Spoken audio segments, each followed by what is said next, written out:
Hello, I'm Kim Fjordbottom from the Paint Spot, and today we are standing in the Naess Gallery featuring Andrea Larsen and her show entitled The Domestic Reject. Welcome, Andrea. Tell me a little bit about yourself. My name is Andrea Larsen. I'm from Edmonton, Alberta. I just graduated from the University of Alberta with my art and design degree just this June 2022. Yes. I guess I'm kind of at the beginning of my real career. I've always painted and drawn and all that kind of stuff. But when I went to university, I was taught that paintings can mean something and certain things can mean something. So when I do my art, I want to put a little bit of meaning into every single painting and every single drawing, everything. For some reason, I can never draw myself where I look really pretty, really happy. I have to look real. I have to look how I feel. Like, ones that look like hell are usually me. I can't be fake about it. I'm not fake. I can't just smile and then take a picture and then paint it or draw it. I can't do that. I did of my another drawing of my daughter, and I wanted her to be more idealized, more like what her future could be.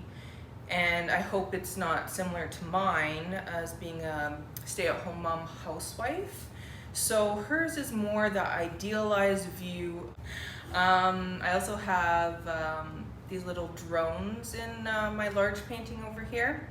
And those symbolize basically perhaps maybe how some men view women as stay-at-home moms and how they should be. They should be pretty, they should be just working constantly, maybe even after they're done all these household tasks, get a job, where you get so overwhelmed and you're like under this huge pile and it's just waiting to tip over and fall on top of you. Those are definitely symbols for me. Right, so you do have stacks of laundry, but they're stacks of folded laundry. And to me, that was really essential because it's not undone work. It's like nearly done work that's never done, right? Yeah. So yeah, it's not a disorganized chaos.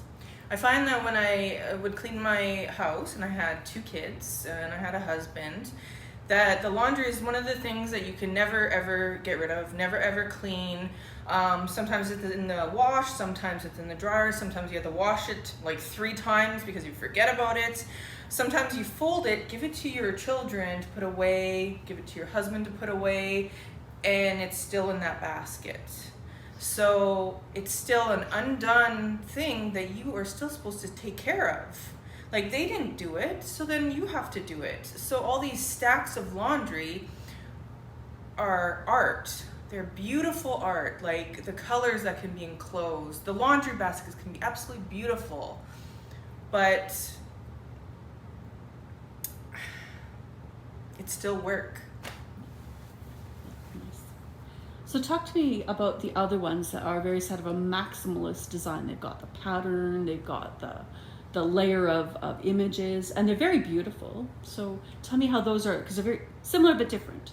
So when I was in university, I got an iPad, and like what we were taught at the beginning to do collage with like newspaper clippings and magazine clippings. Well, where do you find those? Like, I don't know.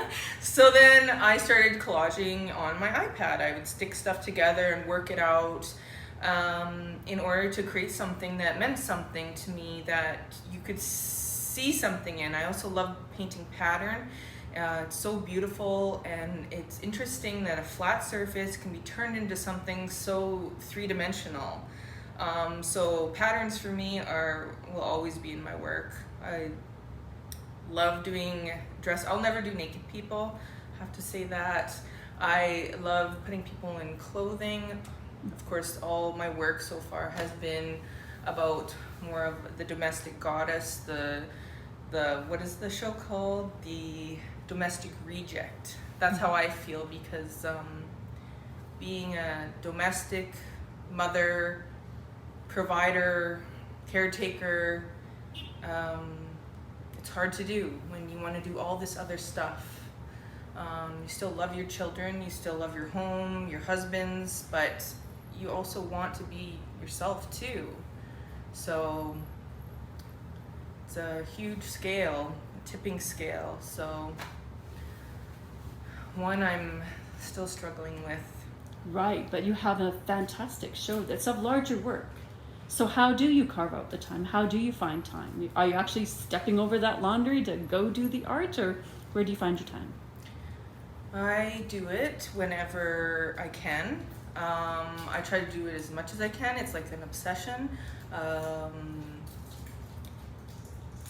I constantly have these images in my head that totally means something to me, and I just have to put it on my iPad, and that's my editing process, and taking stuff away and putting stuff back. It's just how I can show that feeling of something else, something different, but still have the same meaning, because I'm still very stuck on this sort of feminist domestic housewife idea. The still lifes behind you, they've got the books, they've got the cloth. They seem like collected and precious items. Yes. Yeah. So tell me about some, and even the light source is kind of reverent in them. So talk to me about those. Well, I used Barbies in these ones, which my professors thought were hilarious. But these ones here, I used as more of an uplifting thing, because some of my stuff is kind of overwhelming. So for these, I wanted to be more uplifting, things I like flowers I love. I love these books. I love jewelry. So I wanted to add those things in, but then maybe just have little splashes of, not good. Like there's a laundry basket in one. There is a man who's being smothered. Ken, I'm so sorry, is being smothered in there. And there's also some feathers, which, can signify or symbolize death. So I also included those in them. And working small is very hard for me, so I really wanted to challenge myself and make some small works that also mean something to me, mean something maybe to someone else. I can't do work that doesn't mean something to me. I can't just paint pretty pictures anymore. Oh, they're pretty pictures. They're pretty pictures. I think that you have found a bit of, you're questioning your life, but you're still finding joy in it. Oh yeah. Yeah, there's a lot of joy in the way things are precariously stacked. It's like almost absurd, really. It's like, Yes. really, this is my life.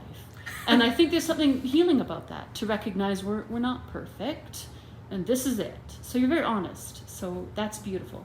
That is beautiful. So what can we see in the future? These are oil paintings. You've got some pastel. Where is your passion in the materials taking you? It's so hard, because honestly, for me, I find oil painting very overwhelming. And I don't know why. Like, maybe it's because it's so messy and stinky, but it's so luxurious and beautiful, and once I start painting, it's like I don't want to stop. But just to start painting in oil paint, it's one of the hardest things to do for me. You have to set it all up, you have to mix your own colors. I never use a full black, I always mix my own black, because it looks more beautiful. I sometimes leave tints of purple in it or blue in it, because that to me is more interesting. So then when I add white, it's something else. It's not just a black, that synthetic black. So, but pastels. I love pastels. They're so quick and easy. Like, I would teach those and no problem. They're expensive, and I love them. But the papers, it can be expensive too. But if you look at the work, it's so vibrant and beautiful, and it can be absorbed into the paper. Like, it's a whole other thing. Like, it just reminds me so much of oil paint that it just works. Mm-hmm. Acrylic paint, I sometimes use for undercoating, and I also paint on linen, which I wish more people would paint with linen, because maybe the price would go down. But that texture in the linen is like everything to me, because when I paint, I want the paint to stick. Otherwise it just slides off the canvas. Like it's just, and then the color of it, I could talk about this stuff all day. Kindred spirits, kindred spirits. Is it chalk pastel or oil pastel? It is a soft pastel. Soft pastel, yeah. I have oil pastel, but these ones you can just go over top of it. It just mixes on its own. It's so beautiful, and the bright colors, like, I don't know. Oil pastel to me is not the same as oil paint. No. Soft pastel to me is more like oil paint. Interesting. That's cool. Yay. So you would teach a pastel class? Is that what I'm hearing? Pastel For sure. For you sure. heard it here first. Stay tuned. A pastel class with Andrea Larsen coming up shortly. So I also try to include flowers into my work. It's also kind of like new growth, but it's also something beautiful. And you add flowers to a laundry basket, and all of a sudden it turns into like a bouquet. It's beautiful. Like when I was first doing these laundry baskets behind me, I was just like, it just looks, it needed something. It needed something. So then I went out and I bought myself a bouquet of flowers, and then I stuck them in my laundry baskets, because that's what I do. I usually photograph my work, and then I put it into my iPad, and then I fit it around with it. Edit, colors, all that kind of stuff. I edit it on there. But I take my photos, and then, but the little flowers, it doesn't make sense. I love flowers, and I think they add a whole other significance to my work. They also make it beautiful. Like serious subjects, and it's adding a little bit of beauty. Yeah. Oh yeah, flowers pack so much symbolism. It's like, is it rest in peace? Pile of doom? I don't know. Yeah, yeah. You know how flowers can have meaning, right? Yeah. Lilies are like the death lily, the white lily, Yeah. but sunflowers, they have always been my favorite. So they're probably gonna be a lot in my next work. Well, thanks for bringing us this lovely show. Yes, thank you so much. Oh my gosh, the challenges of being an artist and a working mother. I think we can all feel the weight of our responsibilities, but we can still see the joy in everything that we accomplish. So do come down and see the show, The Domestic Reject by Andrea Larsen. It runs from July 8th to August 22nd at the Paint Spot in Edmonton. See you soon.